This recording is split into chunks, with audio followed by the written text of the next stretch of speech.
دونوں کا اپنا اپنا موقف تھا، دونوں کی اپنی اپنی رائے تھی، اجتہاد تھا، اور اجتہاد پر بھی ایک ثواب ملتا ہے، اجتہاد پر بھی ایک ثواب ملتا ہے۔ اب اس جنگ کا تذکرہ کر کے کوئی جو ہے علی کو برا بھلا کہہ رہا ہے رضی اللہ عنہ، کوئی امیر معاویہ رضی اللہ تعالیٰ عنہ کو برا بھلا کہہ رہا ہے۔ آپ دیکھیے امیر معاویہ کا اسٹینڈ کیا ہے۔ امیر معاویہ رضی اللہ تعالیٰ عنہ علی رضی اللہ تعالیٰ عنہ کے درمیان خلافت کے لیے نہیں، دین کے مسئلے میں نہیں، کسی اور چیز کے لیے نہیں، عثمان رضی اللہ عنہ کے قاتلوں سے قصاص اور بدلہ لینے کے لیے بحث چل رہی ہے کہ بدلہ لیا جائے یا حالات سے ابھی مقابلہ کر کے نمٹ لیا جائے، رکا جائے۔ امیر معاویہ رضی اللہ تعالیٰ عنہ کے علی رضی اللہ تعالیٰ عنہ کے اس اختلاف کا فائدہ رومی بادشاہ نے اٹھانا چاہا۔ حضرت امیر معاویہ رضی اللہ تعالیٰ عنہ کو لیٹر لکھا، سنا ہے کہ تمہاری اور علی کی انبن چل رہی ہے، کچھ بگاڑ چل رہا ہے، آ جاؤ ہمارے پاس، ہم تمہیں عہدہ اور منصب دینے کے لیے تیار ہیں۔ ہماری آپس کی لڑائیوں کا فائدہ تیسرا اٹھاتا ہے، موقع نہیں دینا چاہیے۔ حضرت امیر معاویہ رضی اللہ تعالیٰ عنہ نے اس خط کا، اس لیٹر کا جواب کیا لکھا؟ جواب لکھنے سے پہلے حضرت امیر معاویہ نے ایک شاندار جملہ کہا جو تاریخ کی کتابوں میں محفوظ ہے، کہا یا کلب روم، اے رومی کتے۔ سیدھا اس انداز میں مخاطب کیا، دو ٹوک، اے رومی کتے سن، میرا اور علی کا معاملہ آپس کا معاملہ ہے، اختلاف ہے، لیکن کل کو اگر اسلامی لشکر دشمنوں کے مقابلے میں جاتا ہے تو معاویہ علی کی فوج کا ایک ادنا سپاہی بن کر کے اگلی صفوں میں رہے گا اور دشمنوں سے مقابلہ کرے گا۔ یہ حضرت معاویہ رضی اللہ تعالیٰ عنہ کا موقف تھا اسلام کے تعلق سے، مسلمانوں کے تعلق سے، اسلامی لشکر کے تعلق۔ لیکن یہ باتیں دنیا بیان نہیں کرتی، یہ باتیں شیعہ بیان نہیں کرتا، یا شیعہ جیسی فکر رکھنے والے لوگ یہ باتیں بیان نہیں کرتے۔ عمر رضی اللہ تعالیٰ عنہ نے اپنے زمانے میں حضرت امیر معاویہ کو شام کا گورنر بنایا، امیر۔ ایسے ہی آپ کو پتا ہے عمر رضی اللہ تعالیٰ عنہ کے ذکر میں بہت سی باتیں ہم نے کی۔ حضرت عمر رضی اللہ تعالیٰ عنہ بہت سوچ بچار کے بعد کسی کو عہدہ دیتے تھے، سارے عہدے پر ہیں۔ ایک بار حضرت حذیفہ بن یمان سے پوچھا عمر رضی اللہ تعالیٰ عنہ نے، کہا حذیفہ جانتے ہیں رازدار رسول، نبی صلی اللہ علیہ وسلم راز کی باتیں ان کو بتاتے تھے، تو منافقین جو نبی کے زمانے میں تھے، منافق لوگ، ان کے نام بھی نبی نے بتائے تھے حذیفہ کو، فلا فلا فلا فلا فلا فلا منافق ہے مدینے میں۔ حضرت عمر رضی اللہ تعالیٰ عنہ نے بلا کر کے پوچھا حذیفہ یہ بتاؤ، میں نے مختلف علاقوں میں جو گورنر بنا کر کے رکھے ہیں ان میں کوئی منافق تو نہیں ہے؟ کوئی منافق؟ اتنی چھان پھٹک کر رہے ہیں، کوئی منافق تو نہیں ہے؟ حضرت حذیفہ بن یمان رضی اللہ تعالیٰ عنہ نے کہا امیر المومنین کوئی نہیں ہے سوائے ایک کے، سوائے ایک کے کوئی منافق نہیں ہے، آپ نے جن کو عہدہ دیا بالکل لائق، ایک بندے کے سوا کوئی منافق نہیں۔ پوچھا کون ہے، لیکن نام نہیں بتایا، راز تھا نا، راز کی حفاظت بھی کرنا تھا، نام نہیں بتایا، کہا ایک بندہ ہے۔ لیکن اب حضرت عمر رضی اللہ تعالیٰ عنہ کی سوچ، ان کی دور اندیشی اور ان کی فراست کی داد دیجئے۔ حضرت حذیفہ کہتے تھوڑے دن نہیں گزرے کہ حضرت عمر رضی اللہ تعالیٰ عنہ نے اس بندے کو اس عہدے سے ہٹا دیا کہ جس کے بارے میں نے کہا تھا کہ صرف ایک بندہ جو ہے منافق ہے، وہ کوئی اور تھا، اس کا نام نہیں۔ اب انہی کے زمانے میں حضرت امیر معاویہ شام کے گورنر ہیں، امیر ہیں، ذمہ دار ہیں، پورا شام دیا ہوا ہے۔ اور شام بولا جائے تو آج کے دور کے کتنے ملک آتے ہیں اس میں؟ کتنے آتے ہیں؟ تقریباً 4 سے 5 ممالک آتے ہیں اس میں۔ اس زمانے کا شام جو آج کے زمانے میں کیا ہو گیا؟ سیریا ہو گیا، آس پاس جارڈن ہے اس میں، اور غالباً لبنان یا کچھ، بہرحال 4-5 ممالک اس کے اندر۔ وہ پرانا شام، اس پورے علاقے کا گورنر اور امیر بنایا حضرت عمر رضی اللہ تعالیٰ۔ عمر رضی اللہ عنہ کی وفات ہو گئی، حضرت عثمان خلیفہ بنے، حضرت عثمان رضی اللہ تعالیٰ عنہ نے بھی ان کو شام کی گورنری پر باقی رکھا۔ عثمان رضی اللہ عنہ شہید ہو گئے 12 سال کے بعد، علی رضی اللہ تعالیٰ عنہ ان کو شام کی گورنری پر باقی رکھا۔ یہ 20 سال تک گورنر رہے ہیں، 20 سال تک۔ حضرت علی رضی اللہ عنہ شہید ہو گئے، حسن رضی اللہ عنہ خلیفہ بنے، 6 مہینے خلیفہ رہے، وہ خلافت سے دستبردار ہو گئے، اور حضرت امیر معاویہ رضی اللہ عنہ کو خلیفہ بنا دیا گیا۔ تو اب یہاں سے حضرت امیر معاویہ کی خلافت کا دور شروع ہوتا ہے، اور یہ کتنے سال؟ 20 سال۔ 20 اور 20 40 سال تک صحابہ کی پوری جماعت میں سے کوئی اتنے لمبے عرصے تک عہدے پر نہیں رہا. اب اس کو شیعہ دوسرے اینگل سے بولے گا نہ معاویہ سے سب ڈرتے تھے, معاویہ نے زبردستی کی, یہ کیا وہ کیا, دس اور دیٹ بولتے رہو تم. زبانوں کا کیا ہے؟ دنیا میں سب سے آسان کام کیا ہے؟ گالی دینا. سب سے آسان کام. بند کمرہ ہو, اے سی ہو, موبائل ہو, لیپ ٹاپ ہو, دنیا جس کو چاہو گالی دے دو, فلاں ایسا ہے, وہ ایسا ہے, وہ ایسا ہے, یہ ایسا ہے. زبان بہت آسان ہے, بہت آسان ہے. ہاں 40 سال تک گورنری کرنا ہو, خلافت کرنا ہو تو پتہ چلے. جن کے اپنے گھر میں نہیں سنی جاتی ہے وہ دنیا کو بتاتے کہ امیر معاویہ ایسے تھے. افسوس. اور لوگ قبول بھی کر لیتے ہیں, لوگ قبول بھی کر لیتے ہیں. ابھی دیکھیے عید آنے والی ہے, بال کٹ کروانا کس کے پاس جاتے؟ جام کے پاس نا, درجی کے پاس جاتے کیا کہ کینچی ہے بھائی تو بھی کاٹ دے. درزی کے پاس جو ہے نہیں جاتے. کپڑا سلوانے کس کے پاس لے جاتے؟ ڈاکٹر کے پاس نہیں جاتے. ہاں دین کوئی بھی بولے. ابھی ہمارے پاس ایک پرچی آئی, کوئی خاتون ہے, محترمہ ہے, عورتوں کی جماعت میں جا کر کے بولتے ہیں کہ نہیں اعتکاف مسجد میں نہیں کرنا, گھر میں کرنا, یہ نہیں کر سکتے, وہ نہیں کر سکتے. کوئی ذمہ داری نہیں ہے. بول کیا رہے ہو زبان سے؟ کچھ فرق نہیں پڑتا. ان السمع والبصر والفؤاد كل اولئک کان عنہ مسئولا. کہ کان آنکھ دل سے پوچھا جائے گا. بھائی پتا تھا کیسے بول دیا؟ مطلب جس کو آرام ان میں کچھ بھی بول رہا. دین کی بات نہیں ہے, صحابہ کا تذکرہ نہیں ہے, پیارے نبی صلی اللہ علیہ وسلم کی پیاری باتیں صحیح حدیث سے ثابت ہے. کیا کیا لوگ بیان کر رہے تھے, کچھ بھی بول رہے ہیں اور دنیا مان رہی ہے. دین کی باتیں لوگ جذباتی ہو جاتے ہیں. ہاں اچھا یہ بھی ہے, یہ بھی ہے. کتنے دن بھر میں یہ ثابت ہے کیا؟ لوگ ویڈیو کلپ بھیجتے 5 منٹ کی, مولانا سن کر بتاؤ نا ثابت ہے کہ نہیں ثابت. ہاں 5 منٹ کی ویڈیو ہم سنے, پھر تمہیں بتائیں ہم. وہ جس کی ویڈیو اسی سے پوچھو بولا کہاں سے. ہاں کرے کوئی بھرے کوئی, ہاں غلطی کوئی کر رہا ہے اور سن کر کے ہم بتائیں. سبحان اللہ. اور اسی پر کہتے چارج لگے گا, منہ بنا دے, دین کے نام پر چارج لے رہے. کیوں نہیں لیں گے بھائی؟ تمہارے لیے بیٹھے, تمہارے لیے بیٹھے ہیں کہ تم ویڈیو بھیجو, آڈیو بھیجو, مسائل بھیجو بہت سارے, اور سوچو کہ ہم تحقیق کر کے تمہیں بتائیں. کیوں بتائیں بھائی, کیوں بتائیں؟ ذمہ داری کی چیز ہے. تم دین کہیں سے بھی لے لیتے ہو, آتھینٹک لوگوں سے لاؤ. کوئی بھی آ کر کے دین کے نام پر منہ کھولتا ہے, دنیا تسلیم کرتی ہے. عجیب افسانہ بن گیا ہے. تو حضرت امیر معاویہ رضی اللہ تعالیٰ عنہ 20 سال تک گورنر, 20 سال تک خلیفہ. اور جانتے ہیں سمندری بیڑے کے بانی اور موجد ہیں حضرت امیر معاویہ رضی اللہ تعالیٰ. سمندر میں چل کر کے لڑائی کرنا, اس کے لیے سارے انتظامات کیے حضرت امیر معاویہ رضی اللہ تعالیٰ. آپ معمولی سمجھتے ہیں 41 ہجری سے لے کر کے 60 ہجری تک امیر معاویہ رضی اللہ تعالیٰ عنہ خلیفہ رہے ہیں. اور اسلام کی سرحدیں جو عمر رضی اللہ تعالیٰ عنہ کے زمانے میں 22 لاکھ مربع میل تھی, اس کو 1.5 گنا اور بڑھایا حضرت امیر معاویہ رضی اللہ تعالیٰ عنہ نے اپنے زمانے میں. کیوں؟ حضرت عثمان کے زمانے میں فتوحات رک گئی, فتنے آ گئے. حضرت علی کے زمانے میں فتنے رہے, فتوحات رک گئی شیعہ اور خوارج کی وجہ سے. حضرت علی شہید ہو گئے, حضرت حسن خلافت سے دستبردار ہو گئے. 20 سالوں میں حضرت امیر معاویہ رضی اللہ تعالیٰ عنہ نے خوارج, شیعہ اور ان جیسی فکر رکھنے والے سارے لوگوں کو بہت دوڑایا, بہت دوڑایا. اب جن کے باپ کو امیر معاویہ نے دوڑایا ہے, ظاہر سی بات ہے اولاد کو تکلیف تو ہوگی, اولاد کو تکلیف تو ہوگی. اور اسی لیے اولاد, ان کی نسلیں, پھر ان کی نسلیں, پھر ان کی نسلیں پچھلے 13, 1350, 1400 سال سے امیر معاویہ پر بھوک رہی ہیں. بھوکو, کتے کے بھوکنے سے بھیڑیے پر کوئی فرق نہیں پڑتا.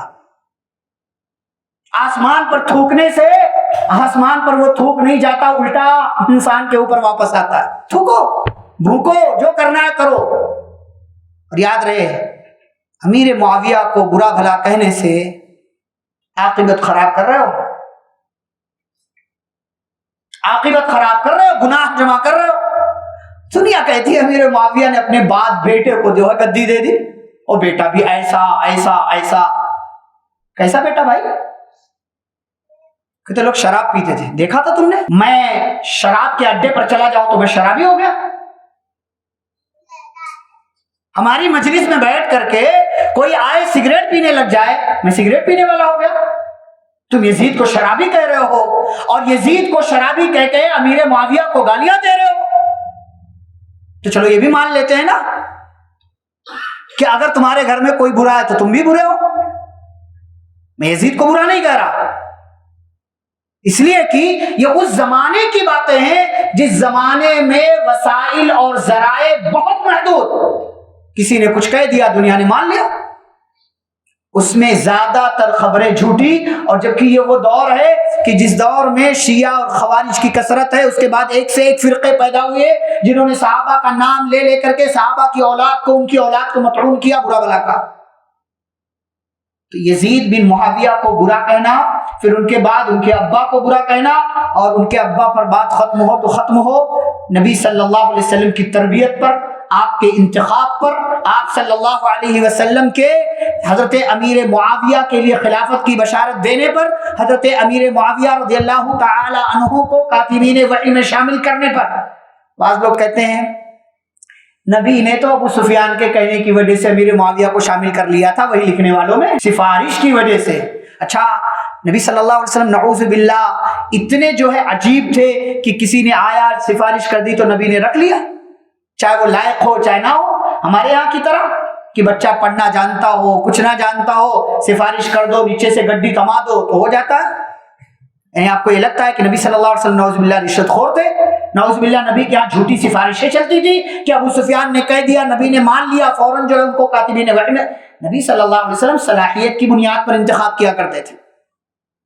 تو جس کو برا کہنا ہے کہے امیر معاویہ کو، ہاں، لیکن 40 سال تک دوڑایا ہے، یہ دوڑانے کا حساب و کتاب سب پتا ہے، سب پتا ہے، شیعوں کو بھی خوارج کو بھی، اور آج کے دور کے تحریکیوں اور اخوانیوں کو بھی، لگاتے رہو، عاقبت خراب کرتے رہو۔ بہرحال بہت سی باتیں ہو سکتی ہیں لیکن میں اختصار کر رہا ہوں، ایک دو تین منٹ میں انشاءاللہ گفتگو ختم کرتے ہیں۔ 78 سال کی عمر ہوئی امیر معاویہ رضی اللہ تعالیٰ عنہ کی، جب ہجرت کی نبی صلی اللہ علیہ وسلم نے 18 سال کی عمر، 18 اور ادھر 60 ہجری میں وفات ہوتی ہے، 18 اور 60 78، 78 کی ایج میں 60 ہجری میں دمشق کے اندر جو شام کا کیپٹل تھا، اسی دمشق کو حضرت امیر معاویہ نے اسلامی حکومت کے لیے منتخب کیا۔ پہلے اسلامی حکومت کہاں سے چلتی تھی؟ مدینے سے۔ علی رضی اللہ عنہ نے ان کے زمانے میں کوفہ کو بنا لیا، کوفہ سے حکومت چلتی تھی۔ امیر معاویہ آئے تو انہوں نے دمشق کو بنا لیا، اب دمشق سے اسلامی حکومت۔ کیوں؟ اس لیے کہ پھر مدینہ سینٹرل پوائنٹ نہیں رہ گیا، اس لیے امیر معاویہ نے یہ سمجھا کہ اسلام کی جو سرحدیں ہیں ان تمام سرحدوں کی نگرانی کے لیے بہتر آپشن دمشق کا علاقہ ہے، اس لیے دمشق کو اسلامی حکومت کا کیپٹل بنایا، اور وہیں سے جو ہے سارے انتظامات 60 ہجری تک سنبھالتے رہے۔ بالآخر 78 سال کی عمر ہوئی، اور 78 سال کی عمر میں امیر معاویہ رضی اللہ تعالیٰ عنہ کی وفات ہوئی، اور وہیں دمشق کے علاقے میں ان کی تدفین ہوئی۔ باتیں بہت ساری ہو سکتی ہیں لیکن میں کہہ رہا ہوں اختصار سے بات کرتے ہیں۔ ان کی زندگی سے ہمارے لیے پیغام کیا ہے؟ ایک دو باتیں۔ نمبر 1، فیصلے ہمیشہ حکمت کے ساتھ کرو، یہ نہیں کہ جلد بازی میں آئے، غصے میں آئے، کچھ بھی کر لیا، کچھ بھی کہہ دیا۔ ایک جملہ میں کہتا ہوں کہ ہمیں خوشی میں کوئی وعدہ نہیں کرنا چاہیے۔ ہاں، بعض دفعہ لوگ خوش ہوتے تو وعدہ کر لیتے ہیں، بیٹا تجھے کار دلاؤں گا، گاڑی دلاؤں گا، بعد میں کیا ہوتا ہے؟ بیٹا بولتا رہتا اور یہ دلاتا نہیں۔ ہاں، خوشی میں کوئی فیصلہ نہیں کرنا چاہیے، اور خوشی میں وعدہ نہیں کرنا چاہیے، اور غصے میں کوئی فیصلہ نہیں کرنا چاہیے۔ ہمیشہ تھوڑا سا غصہ ختم ہو جائے، خوشی کے لمحات ختم ہو جائے، آرام سے پھر اس کے بعد وعدے کرو، فیصلے کرو۔ تو ہمیشہ فیصلے حکمت کے ساتھ کریں۔ نمبر 2، آپسی لڑائی سے مخالفین کو فائدہ اٹھانے کا موقع مت دیجیے۔ بھئی گھر کی بات گھر میں رہ جائے نا، کیوں باہر جائے؟ کہتے شاید لوگ مٹھی میں نمک لے کے پھرا کرتے ہیں، زخم تم اپنے زمانے کو دکھایا نہ کرو۔ اپنے زخم لوگوں کو دکھاؤ گے تو لوگ کیا کریں گے؟ نمک لگائیں گے، مزے لیں گے، دنیا آپ کی چیزوں پر ہنسے گی، آپ کو برا سمجھے گی۔ تو آپسی لڑائی سے مخالفین کو، دشمن کو، غیروں کو فائدہ اٹھانے کا موقع مت دو۔ اور ایک آخری بات، ہمیشہ حق کے ساتھ کھڑے رہو۔ پوری دنیا ایک طرف ہو جائے لیکن آپ کا اسٹینڈ ہمیشہ حق کے ساتھ ہونا چاہیے، حق کا بول بالا کرنے والا آپ کو بننا چاہیے اور حق کا ساتھ دیجیے، اسی میں خیر ہے، اسی میں نجات ہے، اسی میں عافیت ہے۔ یہ صحابہ کرام رضی اللہ عنہم اجمعین کے تذکرے کے سلسلے میں یہ آخری صحابی، یہ آخری درس، یہ آخری مجلس تھی، ہم نے ذکر کیا۔ اللہ رب العالمین سے دعا ہے اللہ ہم سب کو صحابہ کرام سے محبت کرنے والا بنائے، صحابہ کرام کی سیرت اور ان کے منہج کو پڑھنے، جاننے، سمجھنے اور صحابہ کرام کے طریقے اور منہج کو اختیار کرنے والا اللہ تعالیٰ ہم سب کو بنائے۔ ہم سبھی کو صحابہ کرام کے جو حقوق ہیں امت پر، ان حقوق کو ادا کرنے کی توفیق عطا فرمائے، ان کے جو احسانات ہیں وہ احسانات ماننے، تسلیم کرنے اور صحابہ کرام کے حق میں دعائیں کرنے کی اللہ تعالیٰ ہم سبھی کو توفیق عطا فرمائے۔ جو اب تک ہم نے اس رمضان نیکیاں کی ہیں، زندگی میں نیکیاں کی ہیں، اللہ تعالیٰ ہماری نیکیوں کو قبول فرمائے، ہمارے گناہوں کو معاف فرمائے، ہم سب کو خیر اور بہترین کاموں کے ساتھ اس دنیا کے اندر باقی رکھے، جب تک دنیا میں زندہ رکھے اسلام اور ایمان پر۔ خاتمہ بالخیر ہو۔ وصلی اللہ تعالی علی نبینا محمد وعلی آلہ واصحابہ اجمعین۔ ربنا تقبل منا انک انت السمیع العلیم۔ والسلام علیکم ورحمۃ اللہ وبرکاتہ۔